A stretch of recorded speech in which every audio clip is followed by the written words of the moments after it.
We want to transition now into a segment that we call start, sub, or sit. And for those potentially listening for the first time, we're going to give you 3 different basketball topics, ask you to start one, ask you to sub one, bring it off the bench, and then ask you to sit one. And so we've got a few different ones for you here, different subjects. And so, Coach, if you're ready, we'll dive right in and get going. Let's do it. Okay. This first start, sub, or sit, this has to do with the first play of the game and the strategies that coaches might use in that very first possession where you get the tip and you're going to run something. So start, sub, or sit, the type of shot you want to get. So either you want it to go inside or you're looking for a jump shot, a specific player to get a shot in that first set, or for some type of action to be run. So you just want to see how they play a pick and roll. You want to see how they guard back screens. So start, sub, or sit, those 3 different philosophies. I'd start giving a certain player the first shot. Okay. I'd say. You want to get some guy going who has been struggling, or there's a matchup. I would extend it to maybe there's a matchup you want to exploit right away. So that would be my start. I'd sit the type of shot, because I think, especially with defenses at a certain level, you might be looking for pick and pop, but they take that first action away, and then you got to be ready to play off of that. So you're not always, sometimes, but you're not always going to get, hey, this is a pick and pop for my 4-man. I'll get this now. Hey, what if they switch? Now we got to flow into the next one. So I think these things are, in a way, tough to predict. I think it's more about getting different players involved into the initial action where you believe that they can make something happen, or you want those players to, be aggressive, whatever. And then sub would be seeing which coverages. My quick follow-up to you is with actually with your sit. And it's the type of shot. And it's interesting because I think obviously depending on the level you play at, like you said, teams are going to take away your initial stuff, but I've definitely known coaches that have come out and say, hey, I don't really want to shoot a 3 in this first set because the guy's not loose or whatever. Or I want to pound it inside because we want to just put pressure, or a team that's really aggressive, we're trying to throw a back door. So I guess maybe not at the EuroLeague level because they take away so much stuff, but when you were at other levels, did that philosophy change at all as far as what you were trying to do early? Yeah, for sure. Like with my youth team, we had one player who's really athletic at the 2. So for example, we would, and this is like a meddling in a way of my start and my sit. Okay. So it's basically the star player that I have to bench for disciplinary reasons. I don't know. We would like first play, we would always break out an alley-oop, or like a backscreen alley-oop. So we were always, okay, this is for that certain player, plus it's that certain type of shot. So a little bit hard to distinguish. It's easier to distinguish at my level now because there's some actions. There's so much switching going on at the 4 that if you say you want to have a pick and pop with the 4, sometimes it's not going to happen. I mean, there's ways of, like still getting that pop, like slipping screens out early, peeling out. I think you guys called it the ghost screen, if I'm not mistaken, like these kind of things. But in reality, it's not like you're going to get that shot every time. But what I believe you can control a little bit more for that first place, who's supposed to not get the shot, because it's a similar problem, obviously, but who's supposed to be involved in the action and what kind of action you run. Coach, my follow-up is just with the first play. Do you prefer to like script it? So in the shoot around, or if you're practicing the day before, you're going to walk through the guys and you're going to tell them, this is what we're doing. Here it is. Or is it more a draw it up on the board in the locker room 20 minutes before, or maybe even in the last huddle? I think there's something to scripting it, or to, I think if you want to draw something up, to run something out of an existing play. I'll give you an example. We used to, with the team I was coaching in Austria, we used to have this post-up set where, there was a stagger on one side, 3 men coming off the 5 and the 4. To the opposite side, we would hit that guy and then cross screen. This play, this Iverson set, right? Yeah. So we would have a count out of that where we would fake the cross screen and set an elevator. And for example, we would say, okay, first one we hit him with the regular one, and now with the counter. So it depends on if you want to do something that's completely out of your playbook, or if you do something that you already have existing in your playbook. Also depends on the type of players you have. What are you expecting from the opponent? How much time you have as well. Like if you have 10 minutes to spare on a shoot around to script it, hey, why not? If those 10 minutes are better invested in, I don't know, cleaning up your pick and roll coverage, then I'd say you're going to see more pick and rolls defensively in a game than you see opening plays. Yeah. It's just math. Yeah, definitely. Good stuff. Coach, one quick follow-up is now just on the other side of the coin. Your opening defense, are you one who we're just going to zone them, knowing they're going to probably have an opening play? Let's zone them, or let's switch everything, or first pick and roll, we blow up, or is it just stay solid, play our stuff, and handle what they throw at us? Again, I think it depends on the team you're coaching. Where I'm right now is like, hey, I want to be as consistent in my stuff defensively as possible, meaning I understand that we can cover hopefully everything with our principles. Mm-hmm.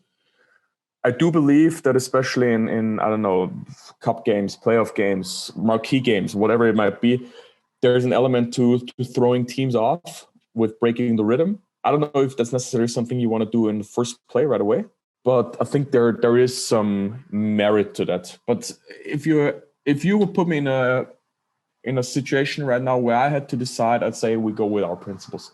Okay. Because it's also, in a way, it's like, as a coach, you're a salesman offensively, and I think even more so defensively, because defensively, be it on a scouting report or be it in normal shell principles, there's always something you give up, and you have to sell it to players and sell it to everybody what you're willing to give up, and that you trust in all the other mechanisms that are supposed to hold your defense together, right?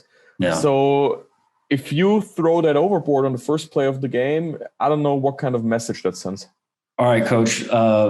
Moving along to our second one is defending a great guard passer in the pick and roll. So you're going to play, obviously in Euroleague, you're facing them all the time. You have a great passing guard in the pick and roll, and how to defend him. Would you want to trap the ball and kind of with the rotations, knowing we're going to give up, we want to force it? I can tell you that right away. Okay. Without knowing how to do it. I won't even bother to explain it. Trap. Do you want to weak him, try to force him to his left hand where maybe he's not as good of a playmaker, or switch it and try to force him to play one-on-one, make him a scorer? I think whether or not I start or sub either of the other two depends on the scouting report of that player, because if he can break me down on a switch, if he's a driver, he will get to a situation where he can create for others as well. Mm-hmm. Like, I think you just shifted the problem to forcing your big now to guards downhill on you. Yeah. So you just delayed the problem by a couple of seconds. If that guy is just a purely setup point guard, I think switching does make sense. But I say if you drop or weak the guy and do not pull in help, like play that 2-on-2 as much as possible. Look to make that guy into a scorer, or ideally a contested pull-up jump shooter. I think that's the way to go with good passers. No. They can beat you by scoring.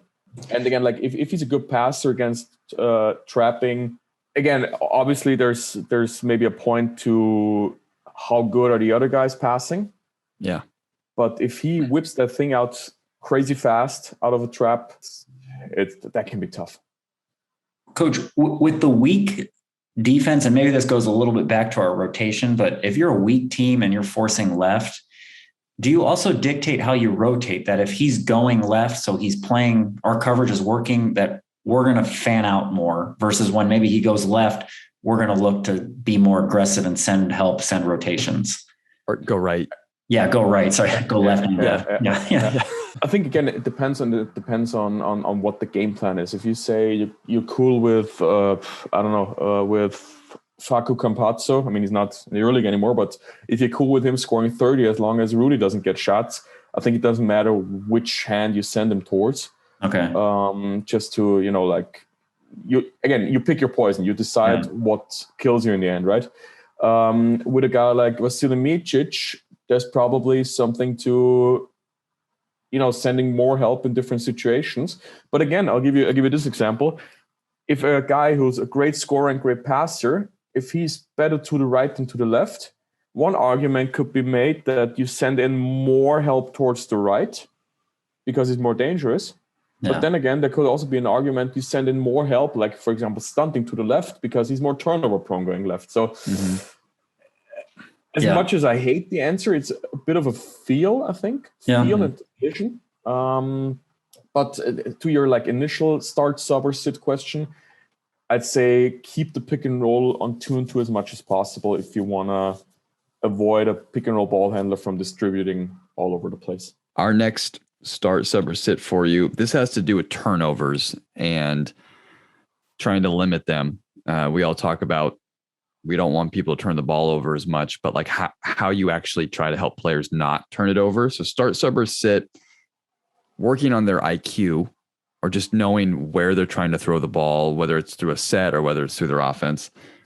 The system that you run, so whether you're, just a really high fast-paced system or more of a slow it down system that helps with or hurts the turnovers, or the fundamentals of just passing with certain hands, faking a pass, jump stops, little things that can help slow a player's mind down. So start, sub, or sit, helping with turnovers. With a youth team, it's really clear for me, or with a young pro team, like I used to coach in Austria. So I'd start with the fundamentals, sit the IQ part, and sub the system with a young team. For the Euroleague or pro level or higher pro level, also Austrian national team, I really struggle to come up with a clear answer because, the time constraints are there. So obviously the quickest fix, let me put it this way, the quickest fix would be to have a system where instead of, like running 10 different cuts and throwing the ball around to get into a side pick and roll, why not get into the side pick and roll right away? That's the quickest fix. Is it the best fix? I don't know, because I believe that even if you have a point guard that's 36, there's still something to work with him on passing going left, because eventually he has to throw the pass.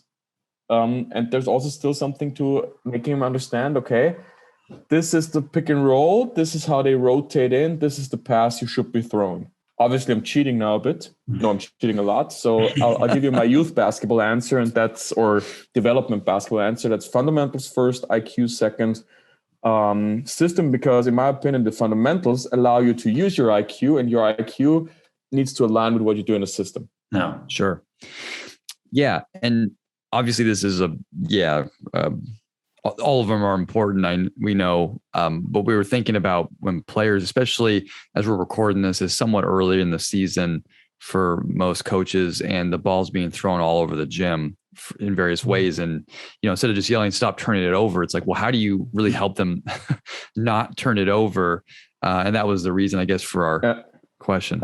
I think with that coaching, I love that you just said, stop turning the ball over. Yeah.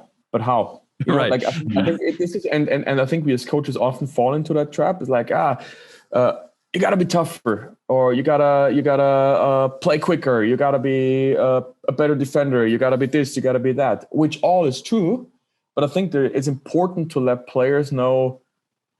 Okay, what does that mean? For example, being tougher. Okay, that means you cannot get beat on every screen. You cannot hang in every screen. That's what it means to be tough defensively. Don't turn the ball over might mean take an extra dribble to create the passing on the pick and roll. I think these things always have to be paired with an instruction on what to do and how to do, because I'm not going to become a better passer by don't turn the ball over or just focus. I will never forget this. This was my first season as an assistant coach. And one of our young guys was in the second league in Austria. And one of our young guys turned the ball over against the press. And I got into him. I was like, hey, let's effing focus here. And then our single foreign player, Croatian point guard, who was older than me, got into me and like, yeah, but how the F do you expect him to understand what he's supposed to do now? And there it made click for me. It's like, that's a good point. Yes, absolutely. And this is also important. And this is something, again, I'm veering off track now a bit, but that's something that has been amazing here so far in Kaunas.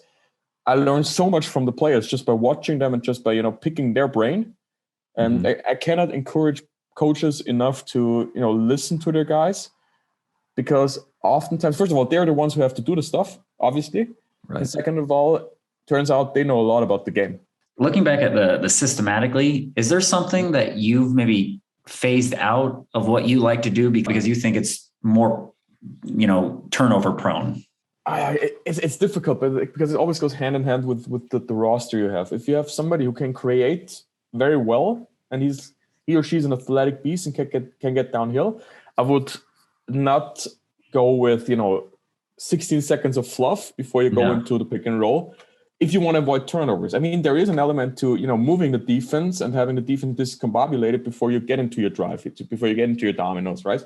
But I think it depends on the team. What I would certainly do, and I've been always a coach who likes to run a lot of complicated and complex actions, because I do believe there is, again, something to move the defense. But if I had a player, or if I'll have a player in the future, I have a player in the future that can break down defenses easily, I'll try to keep it more simple.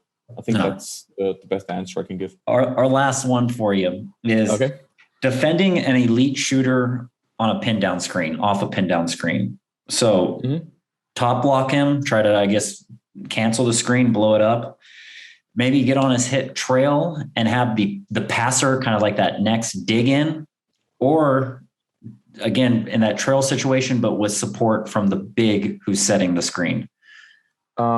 Sitting the big, helping up, because a lot of players, and we have this on our roster with guys like Arturas Milaknis, they're really good at reading that big stunting up, and especially if this is a lob target, like we have Josh Nebo, or I don't know, guys like who we play recently, Mustafa Fall, like he's just a big target. They're gonna find that.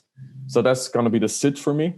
The sub will be the stunt, because again, if you have teams that are intelligent or in terms of spacing, and if that entry pass is a good shooter, they will just drift on that stunt, and you're gonna have to be able to stunt the stunter, and this is already complex rotation. Yeah. Speaking about rotation again. Yeah. And the start again for me, and again, like this is something I don't think I would have answered it that way. Let me put it this way, half a year ago. But if you can blow that action up in the beginning, your job is done. So top block would be the start for me, because it does force, if you're successful, or even if you're just partly successful, the angle of how the guy comes off of the pin down often prevents him from firing that thing right away. So at least you have the first danger, contained. Yeah. Well, Coach, you're off the start, sub, or sit hot seat. Thank you for playing that with us. That was a lot of fun. Yeah. Loved all the answers there.